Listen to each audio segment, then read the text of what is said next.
Well, our pregnancy was very normal. There wasn't any signs or symptoms to say that there was something wrong. So Monday morning, we showed up to the hospital all excited. We're gonna have a baby.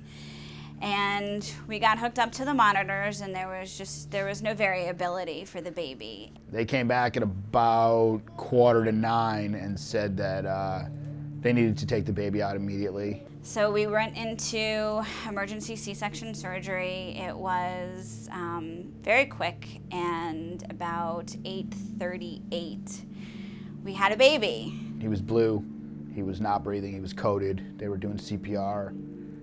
Until they came in and told us they were taking him to Miami Children's Hospital, I don't think that we fully understood how critical he was.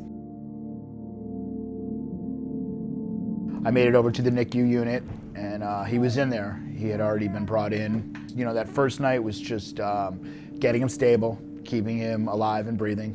You know, he couldn't breathe on his own. He had machines basically doing everything for him. I got to Miami Children's Hospital 4 days after I gave birth.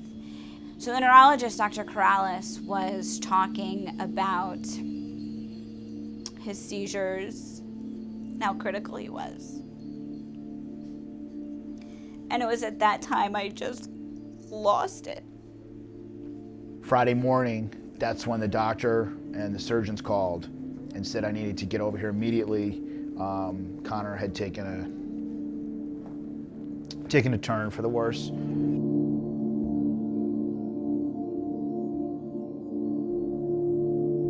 I actually had met Connor before I was his bedside nurse, and the day that I walked in and actually had him as my patient, he was on ECMO, which stands for extracorporeal membrane oxygenation, and he had 2 cannulas going in the right side of his neck. One pulls blood away from the body. It goes through the machine. The machine acts as your heart and lungs, basically just giving his lungs and heart a break while his body recovered from the bacterial infection that he had. There were several days where we kind of wondered, you know, what will tomorrow bring, because Connor was so sick. Basically what they do is they leave everything connected, but they shut the machine off to see if his heart and lungs will start to function on their own. And they shut the machine off, and he instantly started to breathe. Which way, Mom? Whatever's easier. I'm gonna put him this way for now. Hi.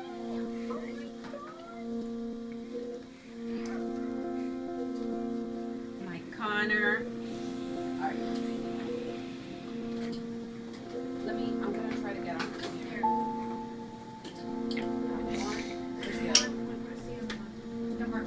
Yeah.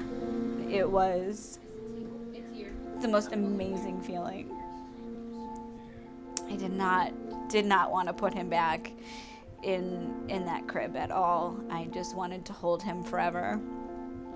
Connor started to, look really good. He's not on ECMO anymore. He's losing all the tubes. So he's starting to look like a normal baby, and they wanted him home for Christmas, and he got home for Christmas.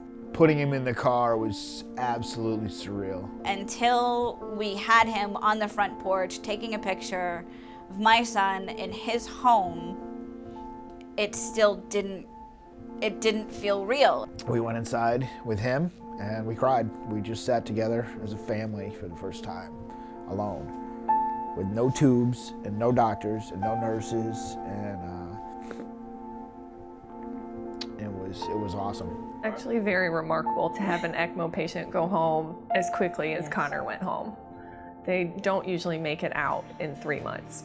And without any support. I mean, no oxygen, no feeding tubes, no G-tube, no trach. I mean, he's just amazing. He is a miracle. It's almost hard for me to put into words when somebody saves the life of your child. The care that he received from top to bottom. They always made me feel like Connor was the only baby here. It's great to come down and to go into the NICU and go into the PICU and see the nurses, and they're so happy to see Connor and to have a success story. And he's a miracle.